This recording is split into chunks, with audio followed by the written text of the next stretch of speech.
Psalms 141 is a prayer of King David to God. King David is known as a man after God's own heart. And I believe one of the reasons why he was a man after God's own heart was because of his love for prayer. We could definitely say that David was in love with prayer. Many of the Psalms that we read are simply prayers that David wrote down and that were turned into psalms and hymns for us to sing. He says in verse 1, "Lord, I cry unto thee, make haste unto me, give ear unto my voice when I cry unto thee." This is David crying to God and saying, listen to my prayer. I'm praying to you, God, would you hear me? Let my prayer be set forth before thee as incense, and as the lifting up of my hands as the evening sacrifice.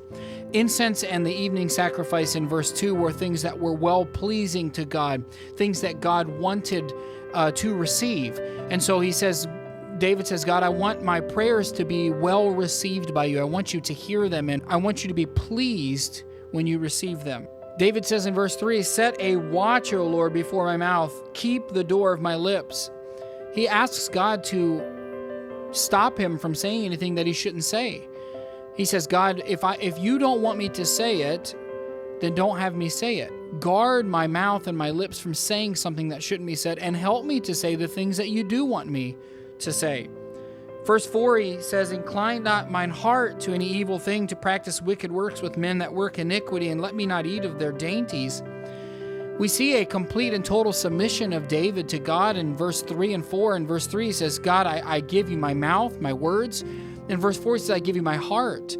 He says, God, protect my heart from desiring evil and wicked things, and desiring to be around people who are not pleasing to you, people who are not living lives that are glorifying to you. He says in verse 5, let the righteous smite me, it shall be a kindness. Let him reprove me, it shall be an excellent oil, which shall not break my head, for yet my prayer also shall be in their calamities. When their judges are overthrown in stony places, they shall hear my words, for they are sweet. Our bones are scattered at the grave's mouth, as when one cutteth and cleaveth wood upon the earth.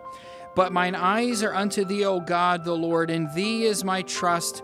Leave not my soul destitute. Notice verse 9, keep me from the snares which they have laid for me, and the gins of the workers of iniquity. Let the wicked fall into their own nets, whilst that I withal escape. This chapter is only 10 verses, but it's a prayer that David makes to God. And let's notice again what he says in verse 1. He says, listen, God, to my prayer. Verse 2, he says, God, let my prayers be pleasing and accepted in your sight.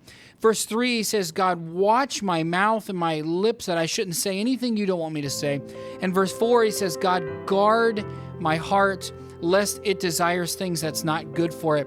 And then he says, God, protect me from temptation, from evil, and from evil company, lest that would take my desire away from you. It would steal my heart from you, God. David gives us a great example here of how believers are supposed to be in love with prayer.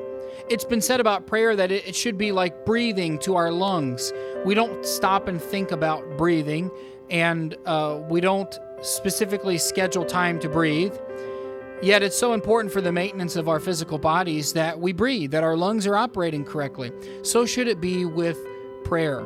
A Christian should be in love with prayer. It should be what keeps him going, just like our breath that's necessary many times every single day. So should prayer be necessary and vital for the believer. Yea, it is necessary and vital for the believer. Let us be people of prayer. Let us look at King David's example here and take wisdom and application from it. God bless you. Thank you for watching this psalm. Hey, make sure you like and comment below on this video. It would mean a lot to me if you did that. And we'll see you tomorrow with another psalm.